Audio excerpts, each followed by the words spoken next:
Welcome to Category 5 Technology TV, episode number 396. I'm Robbie. I am Sasha. Nice to see you. Hey, today is Mobilegeddon. Google has put their foot down. We're going to talk about what mobile responsive web design means, who it affects, how it affects you if you have a website. So you want to stick around, we're going to be talking all about that. I love when I actually get it. Like when I read the notes and I'm like, I know what we're talking about. That's a plus. It happens not all the time for me. It's all good. Here is what's coming up in the Category 5.tv newsroom. Point-of-sale terminals have become an attractive target for hackers, as is reflected in the increasing number of RAM scraping programs that steal payment card information from memory of such systems. WikiLeaks has published hundreds of thousands of emails and documents from a cyber attack on Sony Pictures Entertainment last year. Schools in Los Angeles are seeking compensation from Apple over a $1.3 billion iPad-based education project that has gone awry. A camera powered by the light it uses to take pictures has been invented by American scientists. And Cylance has discovered a vulnerability in all versions of Microsoft Windows, which can be exploited to steal your login information. Stick around. The full details are coming up later in the show. This is Category 5 Technology TV. Starring Sasha Dermatis,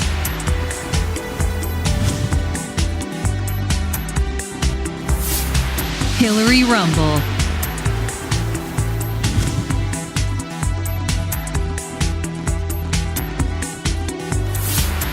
Krista Wells,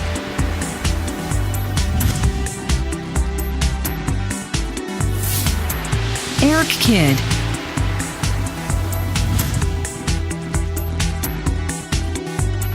and your host, Robbie Ferguson.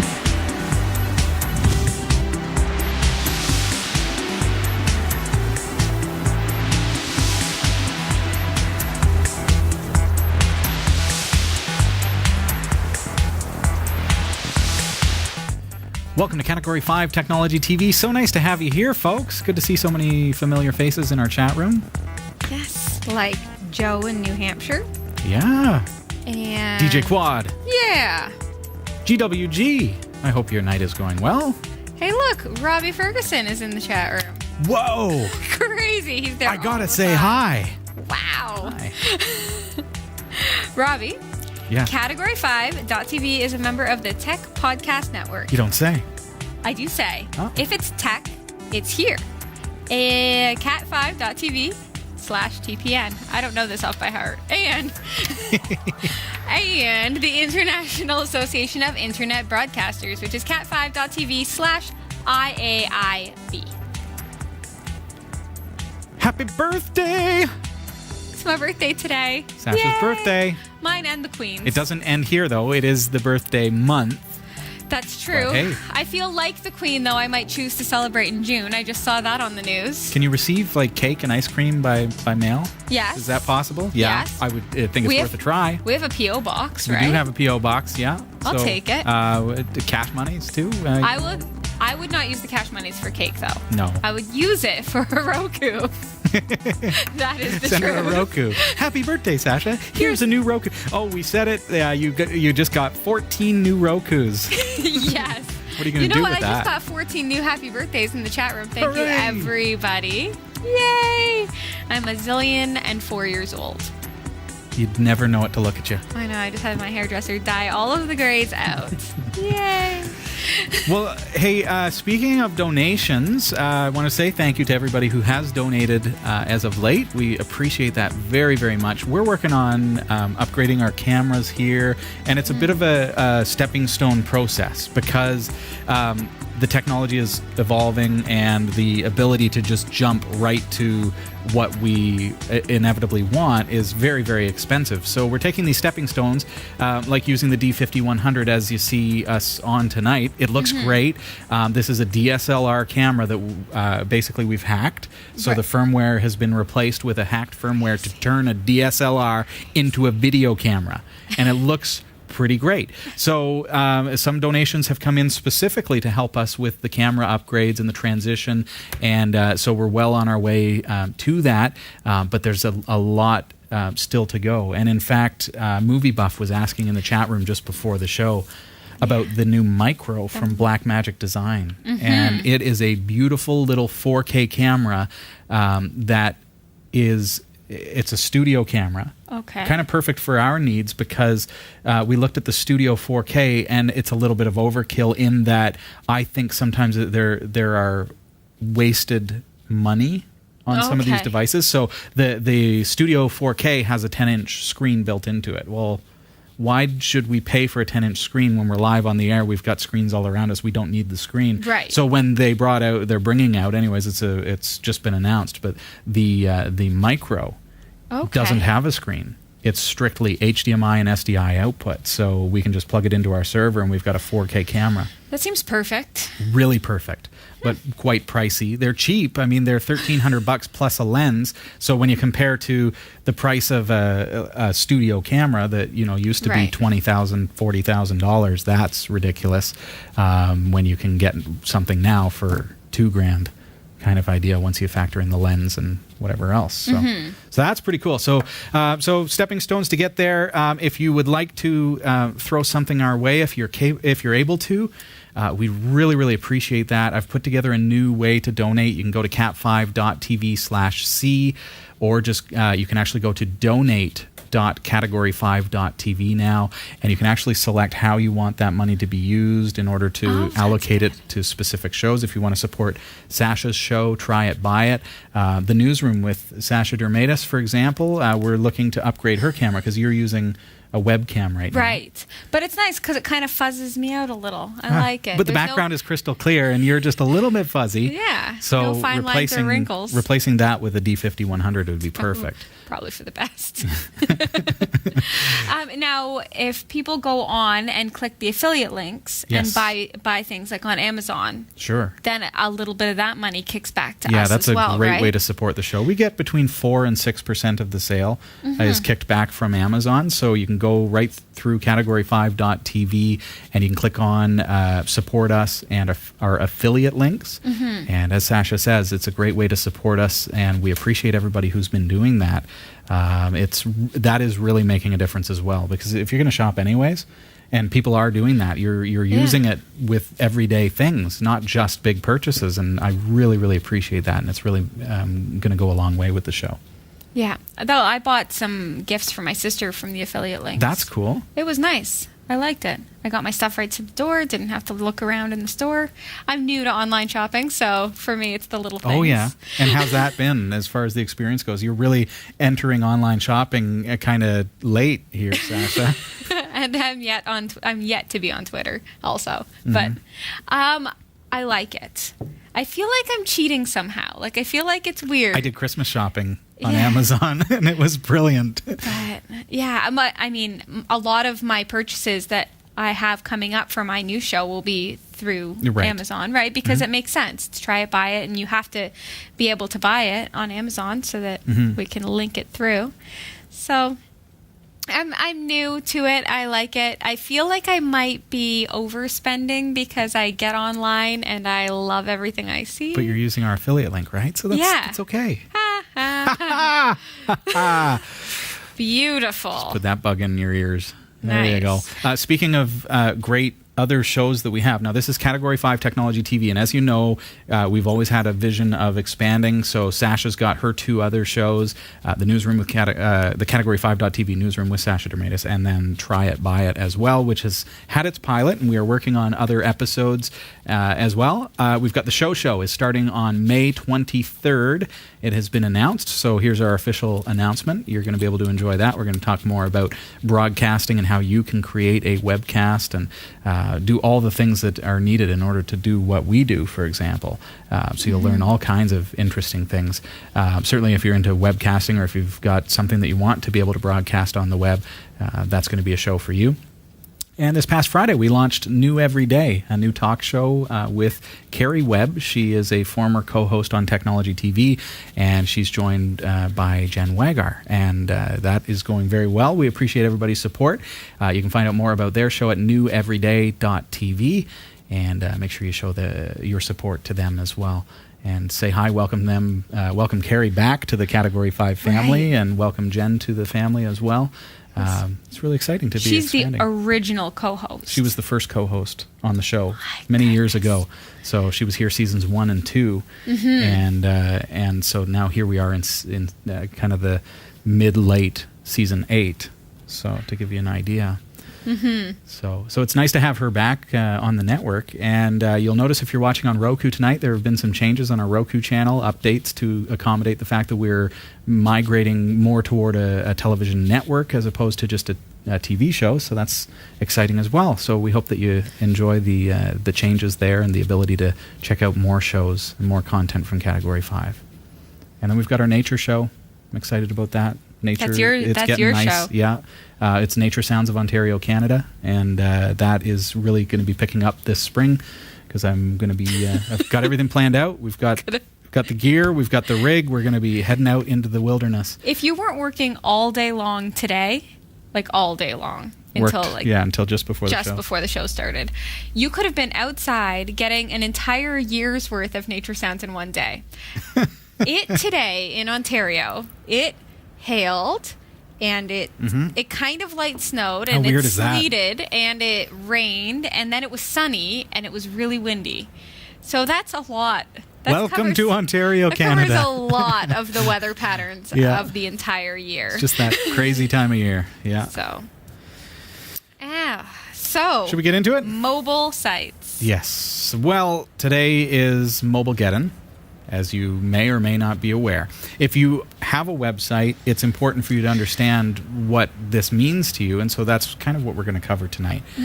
A lot of company websites are, basically all company websites are affected by this. Who's not affected by it would be people who just simply don't care about their search engine standings. Who doesn't care about their... Exactly. I think about the personal site that is kind of dead in the water. I have personal sites that are years old. We're going to see one tonight. I care that it's up on the web, but I don't really care if people find it at this point because it's so old. Right. Like you want if you use Google as a way to get your name out there, you want to be on the top half of the first page. You don't even want to be at the bottom of the first page. You need to not only have a good mobile site, but you need to get it up. I don't know how you do any of that, but we'll talk a little bit about it. Get it up there. The fact is that these days it's so interesting. It's really it's exciting. It's crazy, but it's really amazing to watch the trends and the progression of technology. And I've been there from the get-go since running a BBS back years and years ago before the internet ever came to be.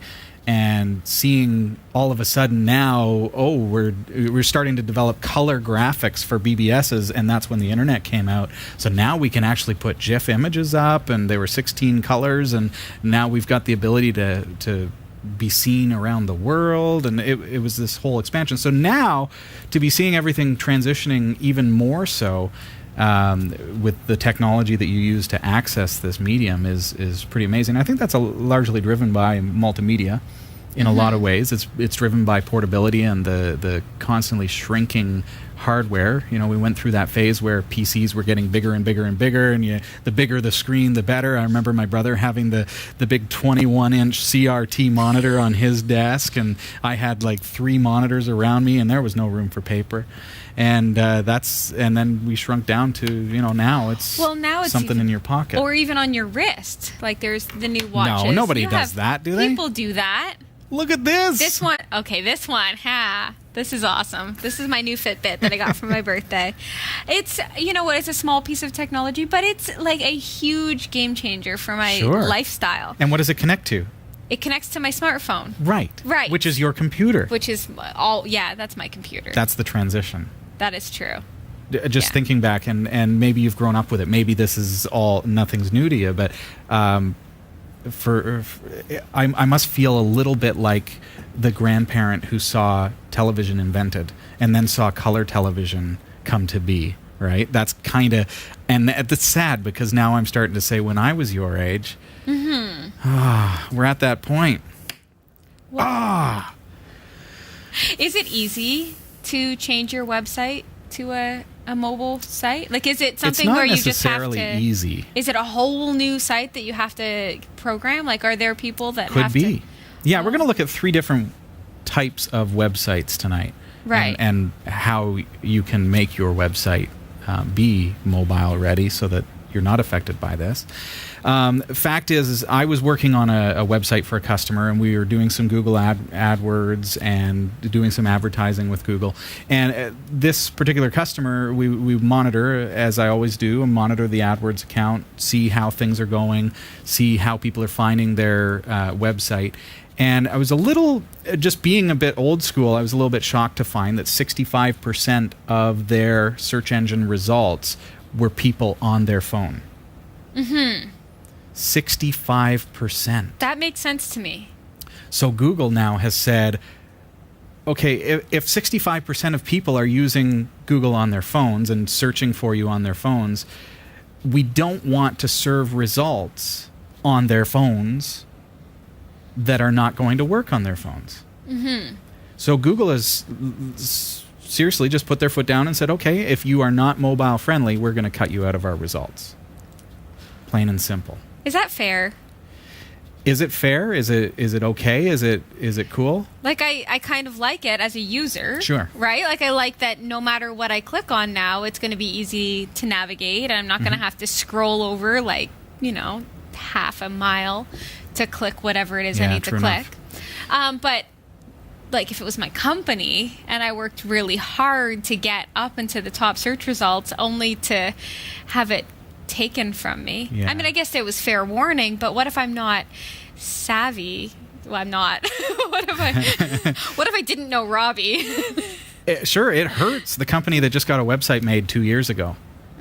And possibly a big website, and suddenly Google is saying this. But you hit an interesting point there that as a user, this is going to impact you. So when we transition our thought and think, okay, this isn't Google making a change to how we use the internet. This is the users driving change and the search engine responding to that change. They're saying, okay, the users are getting annoyed with having to scroll left and right and up and down and zooming in and with these websites. And so what is that result? They're hitting back and they're finding the next result. So they are saying, okay, well, based on the users, we're going to have to make this change because there are too many old school websites out there that are not responsive, that are not working on mobile devices. And that's how 65% of people are using the internet now on a daily basis. So the 3 different types of website that basically exist. You've got the old school kind of website that is static width and height, and it's basically inflexible. And so when you look at that kind of a site on a mobile device, it's like you say, you're moving left and right. You can't see the buttons. You can't click on the menu because it's this tiny little text. Yeah, you like scroll over. You're like scroll, and then you have to like get the things big enough so that you can actually click it, and then if you finally zoom in far enough, you've done this, right? Yeah, you zoom in far enough, and so that you can read the text, and then you've got to go left, right, up, left, right, and it just drives you nuts. And I think there was a time when that was acceptable, and that may be when the iPhones first came out, and when people were just navigating the web, and it was novel to say, oh, I got the internet on this thing in my pocket. Right. But now it's no longer novel. It's what it is. And now we've got to have an internet that is working that's designed for these devices. And that's why it's called mobile first design. We as developers are now designing websites with mobile in mind, and the computer is the secondary consideration. How crazy is that as far as transitioning goes? So let's look at a website, and I told you we'd look at an old website of mine. Yay. And I'm going to show you the difference between the three different types of websites that you may encounter. So we're going to jump over to soulcleansed.com. This is my old band. So this is before my wife and I had our first child. Because that's when we went on an indefinite sabbatical from the band. So we had this band, we were touring around, we played at the Canadian Gospel Music Awards in Ottawa, we were kind of all over the place and doing some fun stuff and really growing, and then we had our first child and we decided that's family first, right? That's right. what we're doing. Is that you? That's me, yeah. I had hair. And back then, this website was pretty cool. And you see that it is structured for what? Well, back then we had screens that were about this big. Right. Right? Now, it's centered in the middle of our screen and it's a completely different thing. So this is the old style way of doing things. And you notice, okay, well, if this was on a phone, this menu system is going to be a nightmare because it's just little buttons on the screen. And if you zoom out on that, let's look at what it would look like on a phone. And a good way to get an impression of how a website will look on a phone is to resize your browser to the shape of a phone screen. Oh, it's pretty simple. That'll also tell us if it is ready for mobile in some regards. You'll see this website here. Okay, so let's say my phone is narrow like that. So if I get to this website, I see this, and I have to scroll left and right. Mm-hmm. And then I've got another scroller here, and it's nightmarish I can scroll that, and then I can move left and right on that. To read it. That's Becca, by the way, my wife. Really? Yeah, on the right there. Yeah. And that's me on the left. Look at you guys. I know, right? We were so hip. She was in the band? Yeah.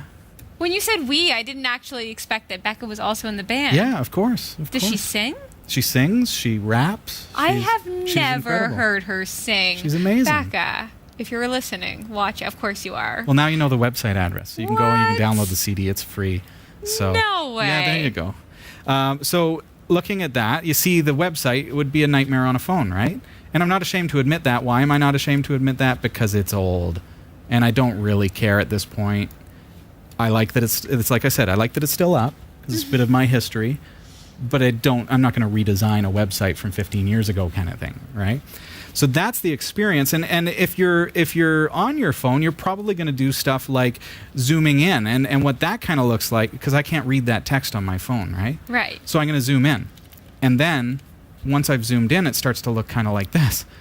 Oh my. Okay, now the text is big enough on my phone, but I'm scrolling like this.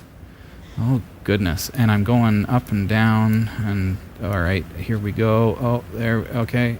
And there's another scroll. Oh, my goodness. That's the experience that we've got. Mm-hmm. It's terrible, and that's what Google is cutting out completely.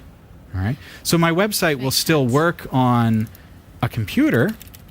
But so now my question is, yeah. It'll work on a computer, but Google will still opt out of showing it. No. Okay, so if you're searching for something on a computer, yes, it's not going to filter out. Correct. So this is fine. Google's only... This is fine, but 65% of the searches that are occurring, using my customer as the example, are mobile. Yeah. So if I'm a business, let's use a scenario here because I love scenarios. They help me to visualize how things go down. You own a coffee shop. That would be awesome. Downtown Barrie. It's the hot spot of town. Woo. Okay, 3 years ago, some up and rising web design star built you a website. Okay. It's not responsive. Okay. Yesterday, I'm standing downtown and I bring up Google and I type in coffee shops. And it gives me a list of all the nearby coffee shops. Yours is there. I see it. I walk over. I go in and I buy a latte. Is Fantastic. it good? It was awesome. Best latte ever. We aim to please. So that was yesterday, right? Yes. Today, same scenario exactly. I am standing there. I do my search. You are nowhere to be found. Right. Because Google has said, this guy's on a mobile device. The result that I would have served yesterday is not mobile friendly. Right. And therefore, I'm not going to give it to this guy because this guy is on a mobile device. Why would I give him a website that's not mobile friendly if he's on his mobile device? So then, will Google Maps, like, you know how when you're going in to find a location, Mm-hmm. so you go into Google Maps, not Google, you're going to Sure. the Maps location, The and you're Maps. looking up restaurants. Sure. Is it going to not show you the restaurants? Maps is a bit of a different thing I hope. altogether because it's powered by Google+. So it's using your Google Places profile, it's using your business profile in order to serve up information. However, Because if your website is not responsive or not mobile friendly, your results will be lesser. Your clout, Right. if you will, the impact of your website in the search engine will be less. Okay. So you may be bumped off to the bottom of the list. Right. You may still be there because that's your Google Plus profile as opposed to your website. Mm-hmm. But where this really impacts is the search results, Right. not so much the map or Right. anything like that. Well, I mean, why wouldn't you anyway? This is the direction everybody's going. Why wouldn't They're you just already have- there.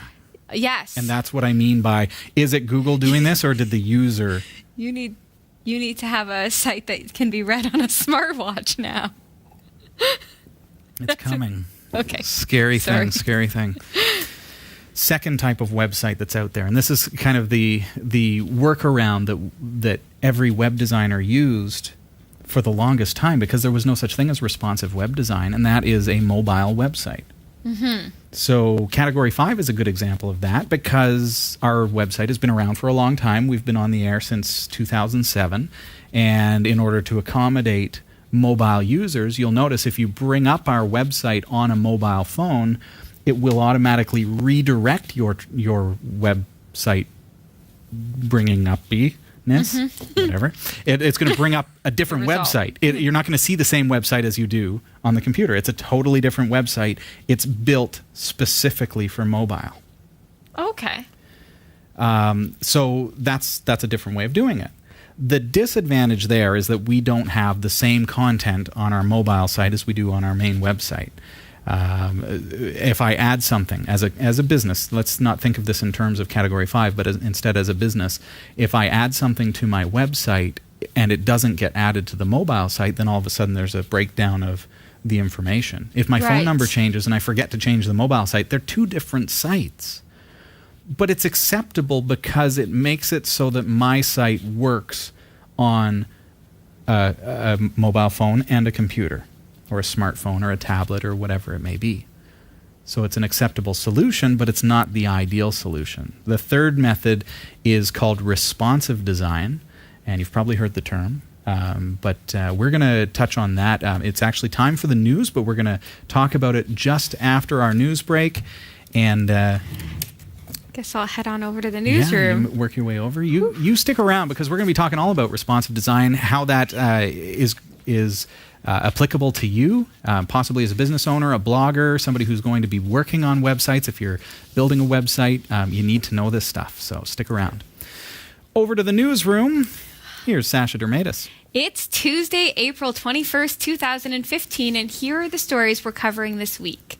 Windows-based point-of-sale terminals are a top target for data scraping malware. WikiLeaks has published more than 170,000 emails and 20,000 documents which were obtained illicitly in last year's hack attack on Sony Pictures. The Los Angeles School District is extremely dissatisfied with Apple, and for good reason. A camera that could take pictures forever without a separate power source has been invented. And, surprise, another way to exploit Windows credentials has been discovered, and it's a doozy. These stories are coming right up. Don't go anywhere. How would you like to have a bit of hosting for your mobile-friendly website? You can get it at cat5.tv/dreamhost. Make sure you check out with the coupon code CAT5TV. For only $70 per year, you're going to get a free .com, .ca, .net, whatever it is you want. Your domain name is absolutely free. You're going to get unlimited hosting, unlimited bandwidth, unlimited email accounts, and some free backup space for your own personal files as well. That's cat5.tv/dreamhost. And use the coupon code CAT5TV. Back to the newsroom. Here's Sasha. I'm Sasha Dermatis, and here are the top stories from the Category 5.tv newsroom. Point-of-sale terminals have become an attractive target for hackers, as is reflected in the increasing number of RAM scraping programs that steal payment card information from the memory of such systems. Last month, security researchers from Cisco Systems issued a warning about a new POS threat dubbed Poseidon, like Poseidon, kind of hilarious. And on Wednesday, security blogger Brian Krebs reported that the program has already infected POS terminals at restaurants, bars, and hotels in the U.S. Security researchers from TrustWave now warn that during a recent investigation with the U.S. Secret Service, they've uncovered yet another RAM-scraping POS threat they've named Punky. The malware injects itself into the Windows Explorer.exe process and creates a registry startup entry to ensure its persistence. All payment card details and keystrokes captured by the malware are encrypted and then sent back to the command and control server. The malware can also download and execute other malicious files, including updates for itself. This gives Punky the ability to run additional tools on the system, such as executing additional reconnaissance tools or performing privilege escalation. According to the annual Data Breach Investigations report released last week, point-of-sale intrusions were one of the top 3 causes for confirmed data breaches last year. Now, Robbie, lately we've become really cash-free as far as society payments go. Like everybody that comes in, I work in a restaurant, everybody pays with debit and credit. POS systems now have the tap and go. I just feel like threats like this put that whole industry at risk. Right? I suppose it does if people clue in that the problem exists. But there seems to be a level of trust, I guess, that we have when we go into a place and we pay. You know, has anyone ever asked to see if you've got up-to-date antivirus? Realistically? People don't even ask if we're on a separate Wi-Fi. Right. Like they just, and the thing is, if we were on the same one, anybody could really hack in, right? Oh, sure. Yeah, I could sit down at the table and get on your Wi-Fi and start accessing your point-of-sale system. Exactly. But nobody asks any questions at all about it, ever. Right. So maybe that's the disconnect, is that people just don't know. And so if you got infected, if one of these restaurants or something were infected with a virus that was sending out the information, well, what do you do? What do you do? And the thing is, it will always look bad on the company. Sure. Right? So, yeah, you always hear about the company. It's the company's fault. Exactly. Not necessarily. And in this case, it could be the POS. If you go to a restaurant and you get salmonella from lettuce that they bought from another source, you're always going to think it was that restaurant that got you sick. Mm-hmm. Same as if your accounts get hacked because of a POS system at that company, right? You're going to think it's the actual restaurant, when in fact it's the POS system as a whole. That's right. We're talking, problem. These are Windows systems. Yeah. This is even modern systems. Joe in New Hampshire was asking, do they still use XP on point of sale systems? And the fact is, yeah, probably a lot of places they do, because of the embedded XP. So the point of sale system comes as a prefabricated unit, and it comes with Windows embedded operating system built into it. So it would mean replacing all of the POS systems throughout entire chains of these companies in order to change that. But if this affects all the way up to Windows 10, well, what good is it anyways? Mm-hmm. This is a pretty serious issue. Are there Linux-based POS systems? Yeah, there are. Oh. Good question. So then it becomes, why are you not looking at Linux as an option? And maybe, hopefully the news will get out enough to say maybe this is time. And we're hearing more and more about companies and governments that have made the transition to Linux specifically for this. There's even a big chain in the UK who has recently switched everything over to Linux point of sale.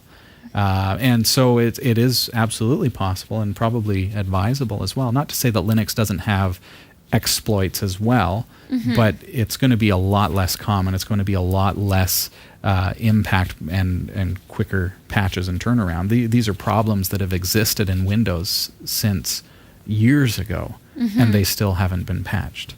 Wow. Well, thank you. Now, WikiLeaks has published hundreds and thousands of emails and documents from a cyber attack on Sony Pictures Entertainment last year. The archives apparently include Sony conversations with Downing Street and with Hollywood figures. In November, the entertainment company suffered a cyber attack weeks before releasing The Interview, a film criticized by the North Korean regime, and while North Korea denied involvement in the attack, they praised it as a righteous deed. The WikiLeaks dump includes more than 170,000 emails and over 20,000 documents. After November's hack, an unknown organization published the documents online, but it was not in an easily searchable form. The founder of WikiLeaks justified the publication, saying the documents show the inner functioning of a multinational company and are at the center of a geopolitical conflict. Sony said it strongly condemns the WikiLeaks release and vehemently disagrees. I don't know how to say that word. We talked about this before the show. He's like, vehemently is in my news. Vehemently, but very strongly disagrees with WikiLeaks' assertion that this material belongs in the public domain. These are just people that are really praying. Obviously, Sony Pictures and Sony Entertainment really should have had stronger security. Absolutely, yeah. Absolutely. But why keep picking at them?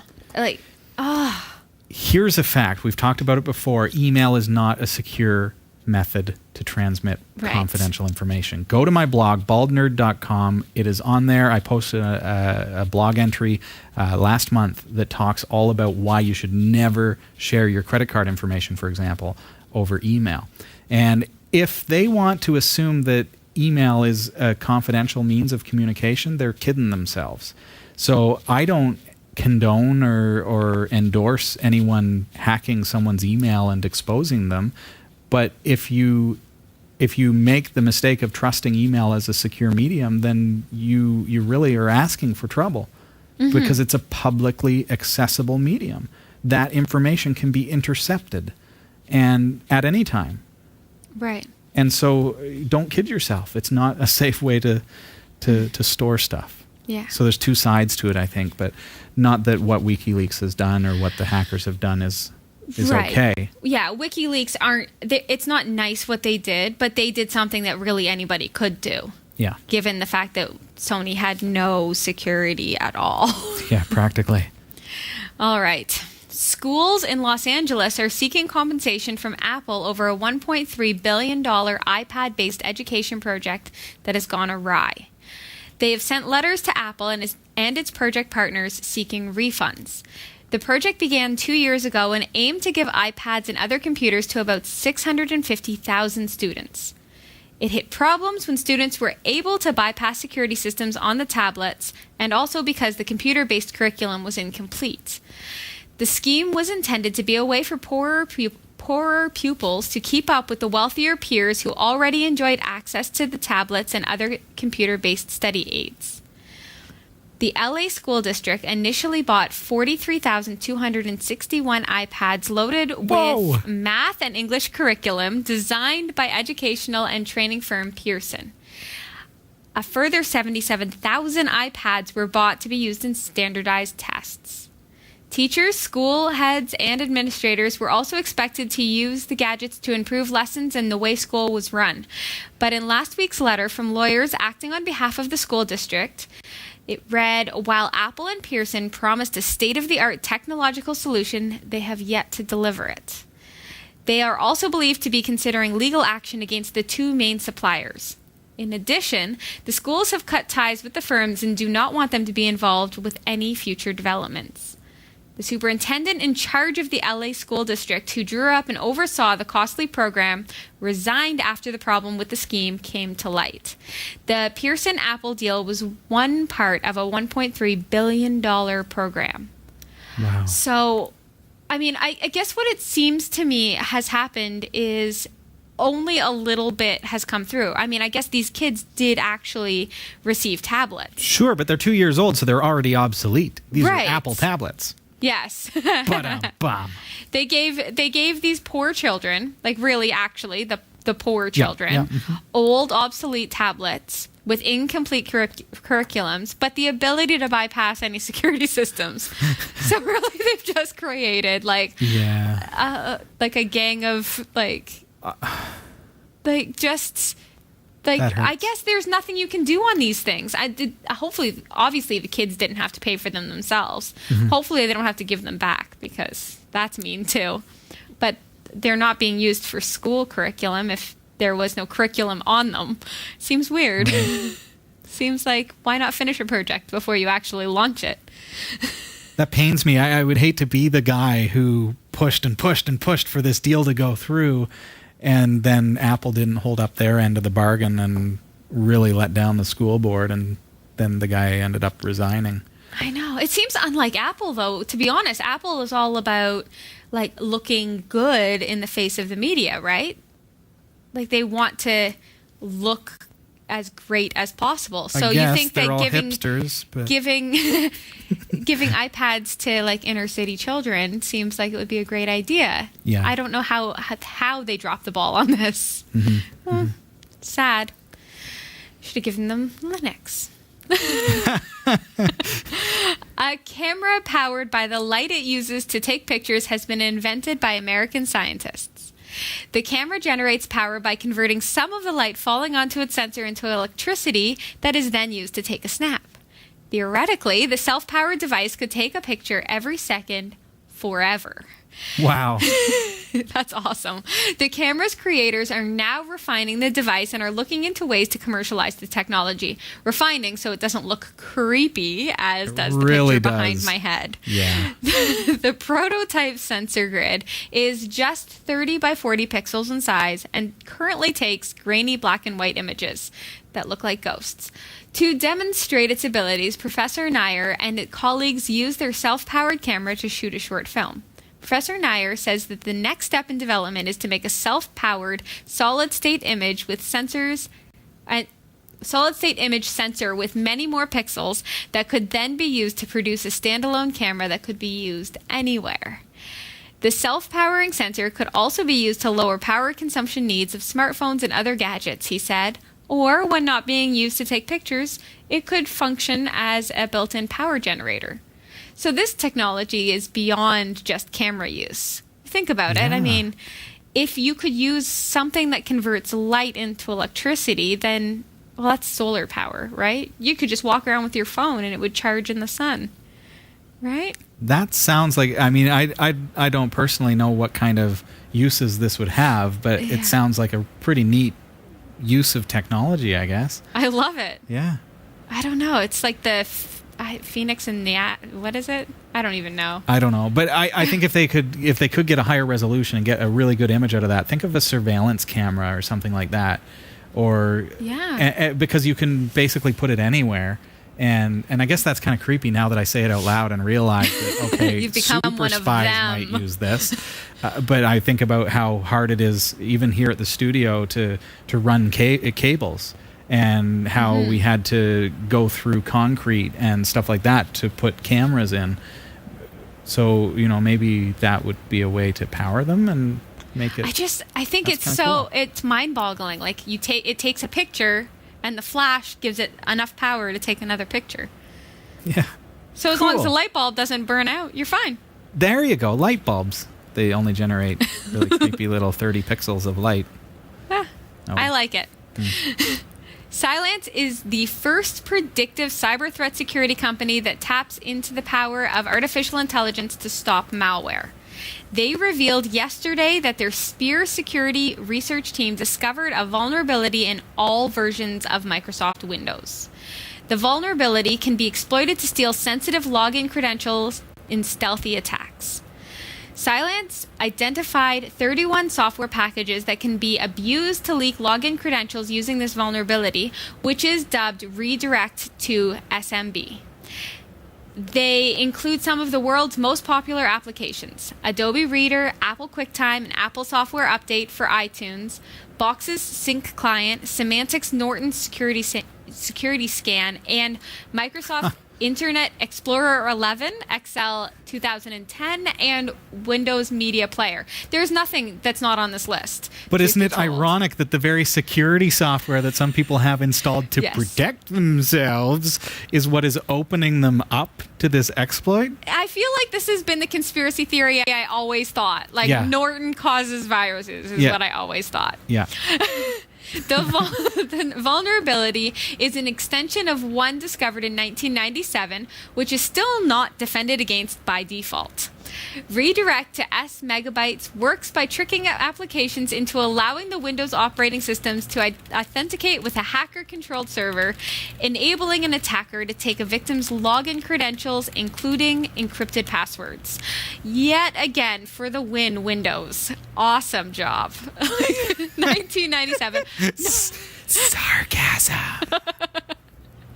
Wow. For all your tech news with a slight Linux bias, visit the Category5.tv newsroom at newsroom.category5.tv.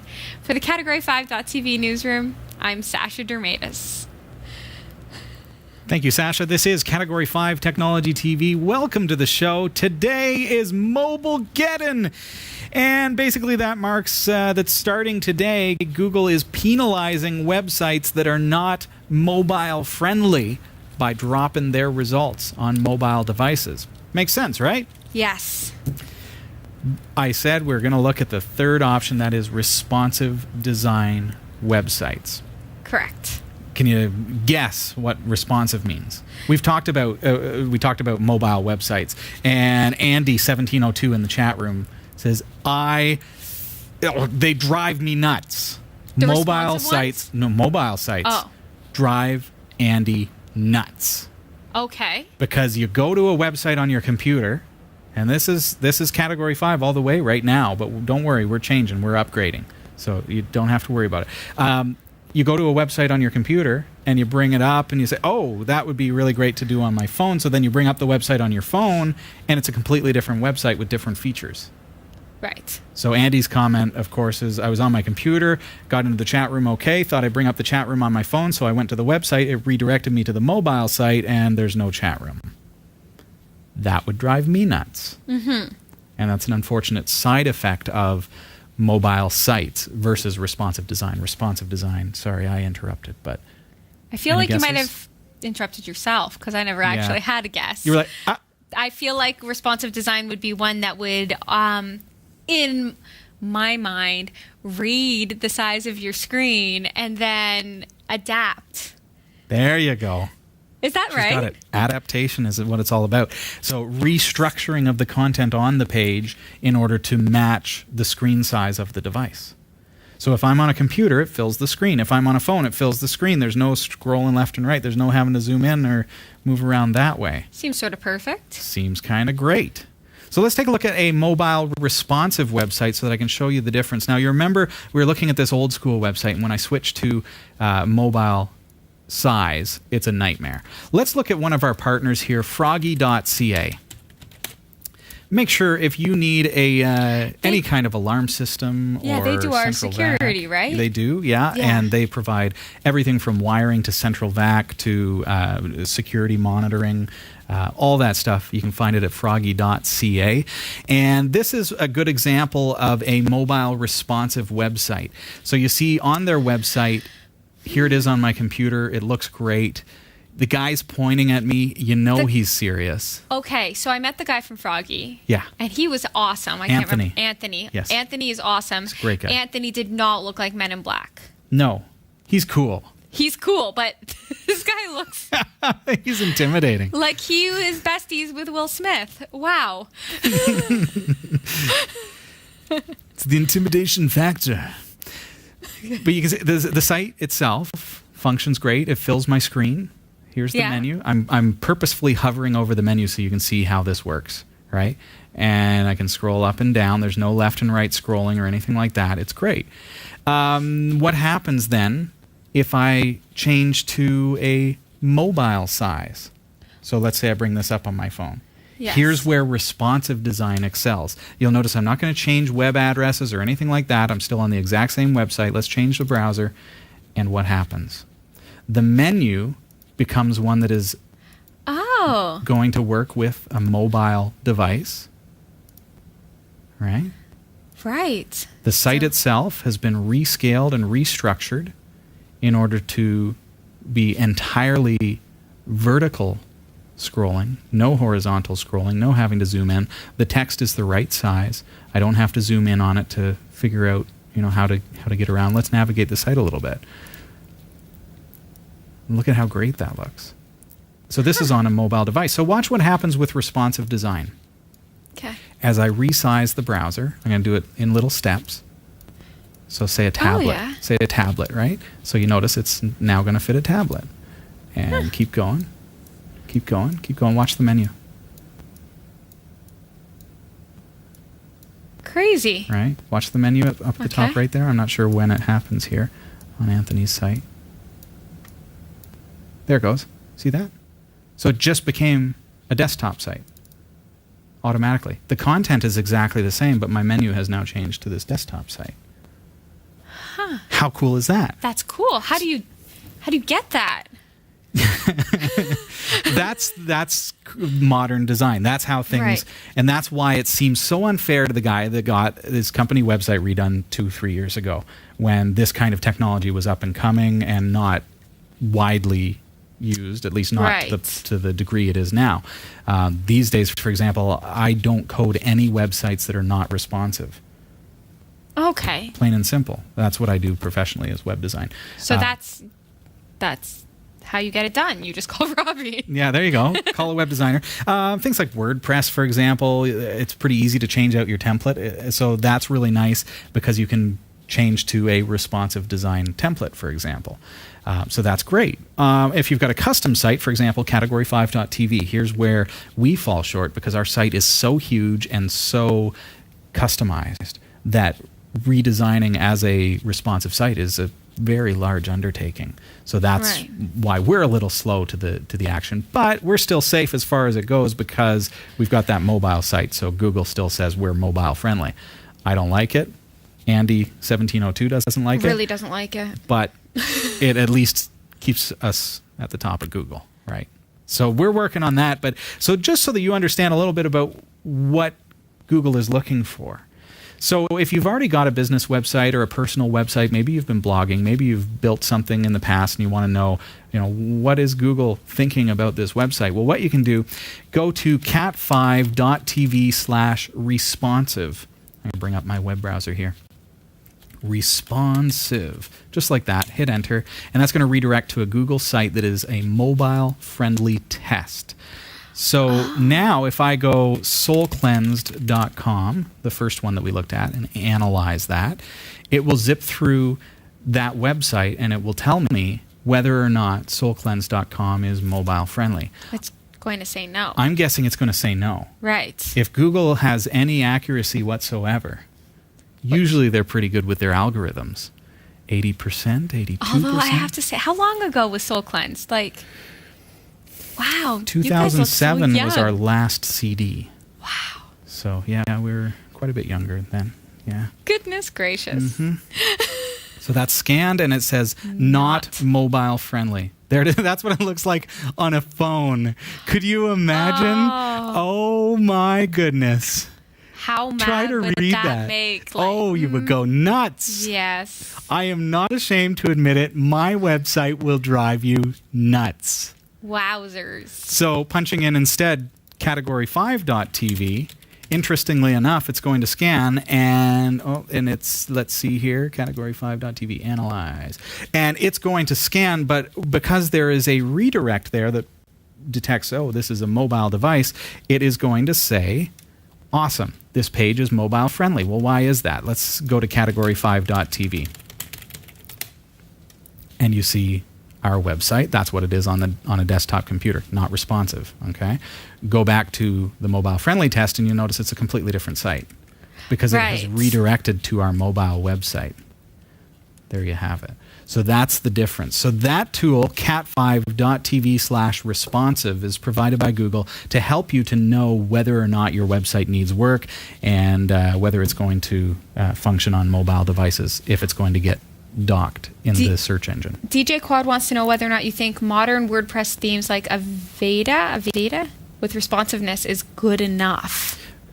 Well, again, like I say, you can resize your browser, Right. make it narrow, and see what happens. Is there any horizontal scrolling necessary? If there is, go back to froggy.ca. Check out his website. scale it down, look at how it looks when you make it narrow like that, or bring it up on your phone. Right. Versus another site, use soulcleanse.com as a great example, or then you'd know the difference, or try your website. My blog is mobile friendly. Your blog is responsive, yes. Yes. Yeah. You did that, didn't you? I did, yeah. Yeah. Thank you. No problem. No problem. It was not me. Our only site really that is not responsive is category5.tv, because that's our huge website. If you go to tryitbuyit.tv, for example, this again is going to be a mobile responsive website. So this is Sasha's show, and you'll see that it looks like that, right? But if I change the browser, it restructures your website. Right. And you've got a mobile menu, and you've got, right? So it's mobile responsive.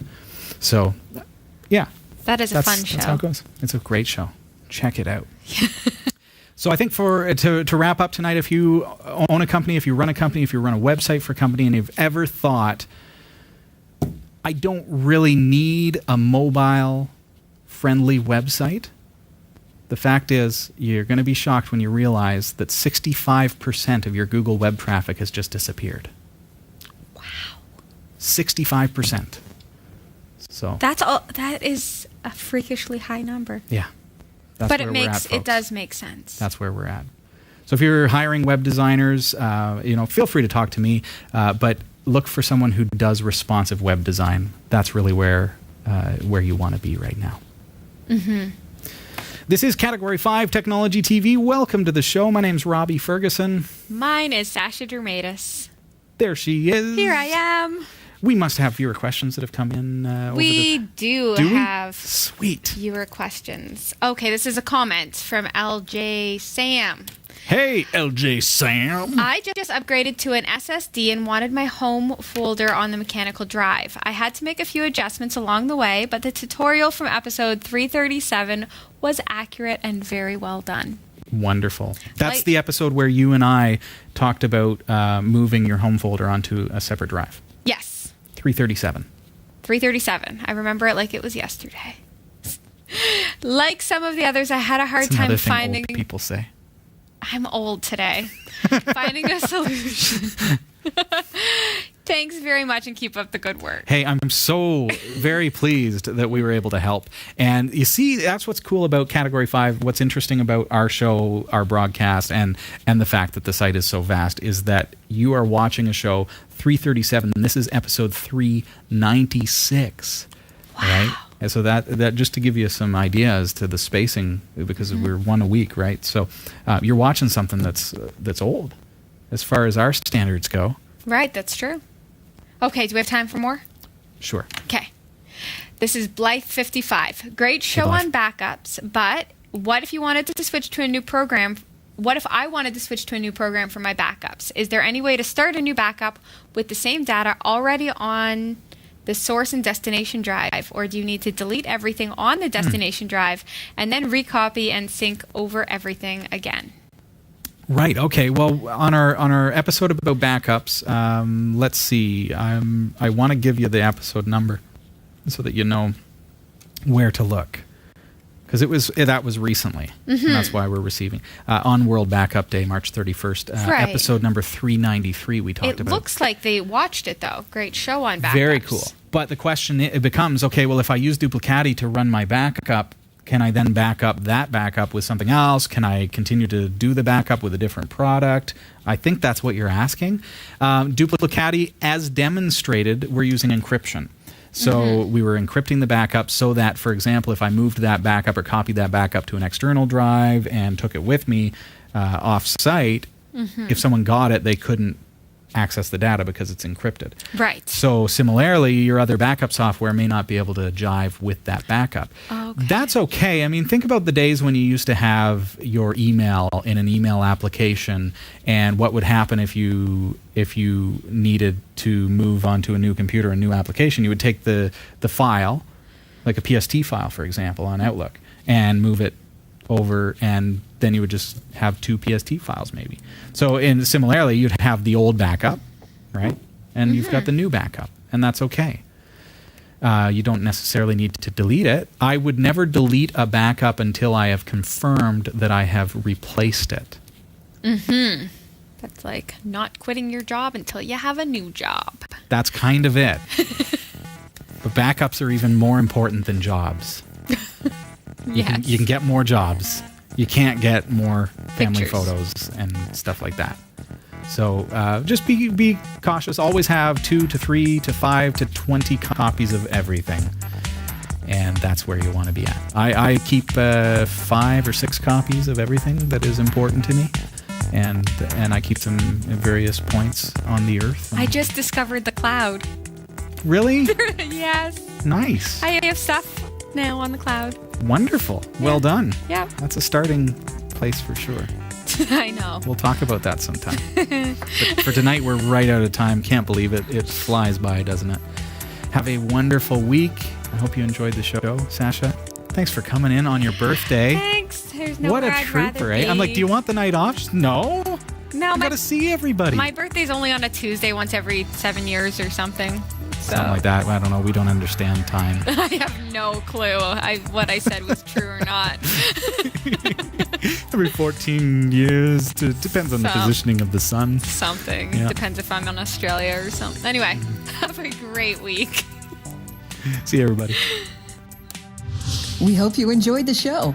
Category 5 TV broadcasts live from Barrie, Ontario, Canada every Tuesday at 7 p.m. Eastern. If you're watching this on demand or through cable TV, check out the local showtimes in your area at category5.tv and find out when you can watch live and interact in the community chat room. Category 5 is a production of Prodigy Digital Solutions and is licensed under Creative Commons Attribution 2.5 Canada. We'll see you next time. Thanks for tuning in.